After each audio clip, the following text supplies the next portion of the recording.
Hi hello welcome to news eight Telugu channel. This is Paritala Murthy. Mid week voting గురించి నేను కొంత collect చేశాను. ఇప్పుడు ఆల్మోస్ట్ మిడ్ నైట్ 1:30 అయింది. 1:30 వరకు కూర్చున్నా. 12 ఎండ్ అయిపోతాయి కాబట్టి 2 days ఓటింగ్ అనేది మీకోసం సపరేట్గా కలెక్ట్ చేశాను. దాన్ని బట్టి కొన్ని పర్సంటేజ్లు అంటే మరీ డిసిమల్స్తో సహా తీయలేదు నేను, సో మామూలుగా తీశాను. సో అదైతే చూడండి. షాకింగ్ అంటే షేకింగ్ ఎలిమినేషన్ ఉండబోతోందా, 2 రోజుల తర్వాత ఎవరు ఏ పొజిషన్లో ఉన్నారని చెప్తా. పర్సంటేజ్ అనేది ఎక్యురేట్గా ఉండకపోవచ్చు, మేబీ నేను కలెక్ట్ చేసిన రిపోర్ట్ ప్రకారం మీకు చెప్తా. ఇంకా కొన్ని చోట్ల ఉంది కలెక్ట్ చేయాల్సింది, కానీ ఈ వారం డేంజర్ జోన్ అనేది చాలా అంటే చాలా ఉండబోతుంది. విష్ణుప్రియ ఎలిమినేట్ అవ్వబోతోందా?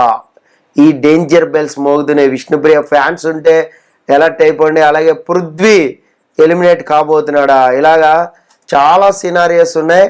ఎవరు ఏ పొజిషన్లో ఉన్నారు అనేది మనం ఒక్కసారి చూద్దాం. మొత్తం 6 అయితే నామినేషన్స్లో ఉన్నారు. మనందరికి కూడా తెలుసు. వీళ్ళల్లో గౌతమ్ టాప్ పొజిషన్లో ఉన్నాడు. గత వారం కంటే ఆ పై వారం చూడండి, బాటంలో డేంజర్ జోన్లో ఉన్న గౌతమ్ ఆల్మోస్ట్ ఎలిమినేట్ అయిపోయాడు. డేంజర్ జోన్ ఏంటి, 9 మంది ఉన్నప్పుడు సో డేంజర్ జోను ఎండ్కి వెళ్ళిపోయాడు, బాటంలోకి వెళ్ళి ఎలిమినేట్ అయిపోయాడు. అలాంటి వ్యక్తి ఇప్పుడు 6 నామినేషన్లు ఉన్నప్పుడు దట్టు 12th వీక్ టాప్ పొజిషన్లో ఉన్నాడు. మామూలు విషయం కాదు. ఒక రేంజ్ దాదాపుగా 25% ఓటింగ్ జరుగుతుంది. అంటే చూడండి ఏ రేంజ్లో ఉన్నాడు అనేది. ఆ ఓటింగ్ అనేది పర్సంటేజ్ని పెంచుకుంటూ పోయాడు. ఇంకా పెరిగే ఛాన్స్ కూడా ఉంది. ఇక్కడ ప్రేరణ కానీ యష్మి కానీ మంచి హైప్ ఇస్తున్నారు. గౌతమ్ కానీ మనం చెప్పుకోవచ్చు. కొన్ని విషయాల్లో నిఖిల్తో గొడవ పడింది కానీ, లేదంటే నిఖిల్ని లాక్ చేసింది కానీ, అలాగే పృథ్వీతో ఈ వారం బాగా పృథ్వీని ఇంతవరకు ఎవరు కూడా ఆ రేంజ్లో స్ట్రైట్ ఫార్వర్డ్గా మాట్లాడి లాక్ చేయలే లాజికల్గా. సో గౌతమ్ వర్కౌట్ చేశాడు, అందుకనే టాప్లోకి అలా అలా పాక్కుంటూ వెళ్ళిపోయాడు. టాప్ పొజిషన్లో ఉన్నాడు గౌతమ్. నెంబర్ 1 25% ఓటింగ్ అయితే ఉంది. ఇక సెకండ్ పొజిషన్లో యష్మి ఉంది. అనూహ్యంగా చూడండి, సెకండ్ పొజిషన్లో టేస్టీ తేజ అని కిందకి తొక్కి యష్మి వచ్చింది. బికాజ్ ఆఫ్ వాళ్ళ ఫాదర్ ఎపిసోడ్ అవనివ్వండి, లేదంటే వేరే వాళ్ళు ఓట్ వేయడం, అమ్మ డేంజర్ జోన్లోకి వెళ్ళిపోతుంది ఎలిమినేట్ అయిపోద్దా అని ఓట్లు వేయడమా, సమ్మర్ లాస్ట్ వీక్ గేమ్ ఏమన్నా ప్రభావితం చూపించిందా, తేజతో ఉన్న ఆర్గ్యుమెంట్లో యష్మిది కరెక్ట్ అని ఎవరైనా భావించారా, ఇదంతా కూడా సినారియోలన్నీ మారిపోయిన తర్వాత యష్మికి 20% ఓటింగ్ అనేది జరిగింది. అంటే ఈ ఒక్కరోజే జమ్మని వెళ్ళింది, 4% వరకు ఓటింగ్ని పెంచుకుంది. ఆ తర్వాత టేస్టీ తేజ ఉన్నాడు. టేస్టీ తేజకు కూడా దాదాపుగా చాలా అంటే చాలా వర్కౌట్ అయింది.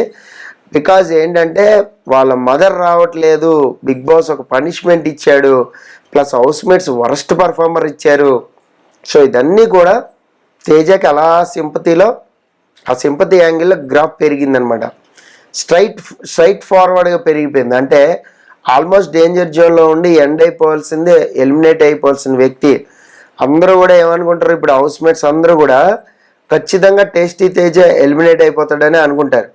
కానీ టేస్టీ తేజకి 15% ఓటింగ్ ఉంది. మ్యాక్సిమం సేఫ్ జోన్లోనే ఉండొచ్చని నేను అనుకుంటున్నా. ఇలాగే ఇంకో 2 రోజులు ఓటింగ్ అనేది జరిగితే. ఇక 3 ఉన్నారు. ఈ 3 డేంజర్ జోనే. ఆ డేంజర్ జోన్లో కూడా కొంత సమ్మర్ బెటర్ అనేది నాకు తెలిసి అవినాష్కి ఆల్మోస్ట్ 14% వరకు ఓటింగ్ జరిగింది. 14 to 15 అంటే తేజ అండ్ అవినాష్ ఇద్దరు ఆల్మోస్ట్ ఈక్వల్గానే ఉన్నారు. సో అవినాష్ మ్యాక్సిమం సేఫ్ జోన్లోనే ఉండొచ్చు. చాలామంది అవినాష్ వెళ్ళిపోతాడు అని అనుకుంటున్నారు. బట్ అవినాష్ వెళ్ళే ఛాన్స్ అయితే లేదని ఈ రోజుకి నాకు అనిపిస్తుంది. రేపు ఎల్లుండి సినారీ ఎలా మారుతుందో తెలియదు నాకు. విష్ణుప్రియ వాళ్ళ ఫాదర్ రాబోతున్నారు. విష్ణుప్రియ వాళ్ళ ఫాదర్ వస్తే విష్ణుప్రియకి ఏమైనా అలాగా హైప్ ఏమైనా పెరుగుతుందా, గ్రాఫ్ ఏమైనా పెరుగుతుందా అనేది చూడాలి. అప్పుడు ఏంటంటే పృథ్వీ అండ్ అవినాష్ కిందకి రావచ్చు. సో ప్రజెంట్ అవినాష్ అయితే కొంచెం గ్రీన్ కొంచెం రెడ్ 50-50 అనుకోండి, అలా అయితే ఉన్నాడు. డేంజర్ జోన్లోనే ఉన్నాడు, అందులో డౌట్ లేదు. కాకపోతే సమ్మర్ ఆ పృథ్వీ అండ్ విష్ణు కంటే కొద్దిగా పొజిషన్ పెంచుకున్నాడు. తర్వాత పృథ్వీ ఉన్నాడు 13.5 or 13 అనుకోండి. ఆ 13% ఆయన 15 ఉంటే అవినాష్ ఈయన 13. ఒకవేళ ఆయన 14 ఉంటే ఈయన 14 అనుకోండి. ఆల్మోస్ట్ డేంజర్ జోన్లో ఉన్నాడు పృథ్వీ. బాటమ్ 2లో ఉన్నది పృథ్వీ. బాటంలో ఉన్నది లీస్ట్లో ఉన్నది విష్ణుప్రియ. విష్ణుప్రియకి 12% ఓటింగ్ ఉంది, అంటే 10+ ఉంది. సో నేను ఎప్పుడు కూడా ఒకటి చెప్తుంటా, 10+ ఉంటే సేఫ్ జోన్లో ఉన్నట్టే. అయితే 10 లోపు ఉంటే వాళ్ళు ఖచ్చితంగా ఎలిమినేట్ అయిపోతారు ఏ కేటగిరీలో ఉన్నా. బట్ 10 లోపు 2-3 ఉంటే బిగ్ బాస్ కాల్ తీసుకుంటాడు. అంటే మన దగ్గర అఫీషియల్ ఓటింగ్ ఉండదు, అలాగే మిస్డ్ కాల్ డేటా కూడా ఉండదు. సో కాబట్టి ఖచ్చితంగా బిగ్ బాస్ వాళ్ళు కాల్ తీసుకుంటారు 10% ఓటింగ్ లోపు ఒక 3-2 ఈక్వల్గా ఉంటే. బట్ ఇక్కడ చూడండి, 3 డేంజర్ జోన్లో ఉన్నారు. 3లో స్లైట్ డిఫరెంట్ 1% ఉంది. సో బాటమ్ 2కి అండ్ విష్ణుప్రియకి 2% ఉంది. అంటే ఇప్పుడు మా పృథ్వీ 14% అనుకుంటే 12% విష్ణు, లేదు 13.5 అనుకుంటే ఇక్కడ 12.5, అంటే 1% అటు ఇటు ఉంది, 2% అనుకోండి. That's it. ఇంకొక సినారియోస్లో ఏంటంటే విష్ణుప్రియ మేబీ ఫ్యామిలీ వీక్లో కానీ పైకి గ్రాఫ్ పెంచుకుని అలా వెళ్తే అవినాష్ అండ్ పృథ్వీ ఇద్దరు కిందకి దిగుతారు. విష్ణుప్రియ మేబీ 50-50 ఛాన్స్లో ఉండొచ్చు. సో విష్ణుప్రియ అవుట్ అని క్వశ్చన్ మార్క్ ఎందుకు పెట్టాం తమ్నైల్ అంటే, విష్ణుప్రియ ఫ్యాన్స్ ఎవరైనా ఉంటే ఎలర్ట్ అవ్వండి. విష్ణుప్రియ అయితే సో డేంజర్ అంటే డేంజర్, మామూలు డేంజర్ జోన్ కాదు, అది ఆల్మోస్ట్ ఎలిమినేషన్ డేంజర్ జోన్లో ఉంది. సో కాబట్టి మీరు రియలైజ్ అయ్యి విష్ణుప్రియకి ఓట్లు వేసుకునే వాళ్ళు ఉంటే వేసుకోండి. సో నేను వాళ్ళకి వేయండి వీళ్ళకి వేయండి అని చెప్పను, బట్ లిస్ట్లో ఉంది కాబట్టి విష్ణుప్రియ ఫ్యాన్స్కి మాత్రం చెప్తున్నా. విష్ణుప్రియ వెళ్ళిపోతే హౌస్ మొత్తం షాక్ అయిపోద్ది, అబ్బా డౌట్ లేదు. విష్ణుప్రియ ఎలిమినేట్ అయిపోవడం ఏంటి, అసలు బయట ఏం జరుగుతుంది, గౌతమ్ సేవ్ అవడం ఏంటి, యష్మి సేవ్ అవడం ఏంటి, టేస్టీ తేజ సేవ్ అవడం ఏంటి, నాన్ సెన్స్ అనుకుంటారు. అంటే ఈ ఆర్గ్యుమెంట్లో ఎవరు ఏ ఆర్గ్యుమెంట్ చేశారు, ఎవరు ఎంత బలం పుంజుకున్నారు, ఎవరి ఆర్గ్యుమెంట్ అనేది రైట్ అవుతుంది, అది కరెక్టా కాదా, ఇదంతా పక్కన పెడితే వాళ్ళు ఆ వీక్ కంటెంట్ అనేది ప్రొవైడ్ చేశారు, హిట్ అయ్యారు. సో ఆ విషయాన్ని రియలైజ్ అవుతారు హౌస్ మేట్స్ అందరూ కూడా. బట్ విష్ణుప్రియ యువర్ ఎలిమినేటెడ్ అని నాగార్జున గారు అంటే మాత్రం హౌస్ షాక్ అయిపోతారు. విష్ణు పృథ్వీ ఇద్దరు ఉంటే ఒకవేళ సినారియోస్ ఎలా ఉంటాయని మనం మాట్లాడుకుందాం. ఏంటంటే నబీల్ దగ్గర ఎవిక్షన్ ఫ్రీ పాస్ ఉంది. ఇప్పుడు 3 పెట్టాడు అనుకోండి, అవినాష్, పృథ్వీ అండ్ విష్ణుప్రియ, ఈ 3 ఉంటే నబీల్ ఖచ్చితంగా అవినాష్ని సేవ్ చేస్తాడు. అవినాష్ ఉండాలని అనుకుంటాడు, లేదా గేమ్ పరంగా తెలివిగా ఆలోచిస్తే పృథ్వీని తీస్తాడు. పృథ్వీని నేను సేవ్ చేస్తున్నాను Bigg Boss, and Avinash and Vishnupriya ఇద్దరు వస్తారు. అప్పుడు విష్ణుప్రియ వెళ్ళిపోవాల్సిందే, తప్పదు, ఎందుకంటే అవినాష్ ఆల్మోస్ట్ సేఫ్ జోన్ వరకు వచ్చాడు.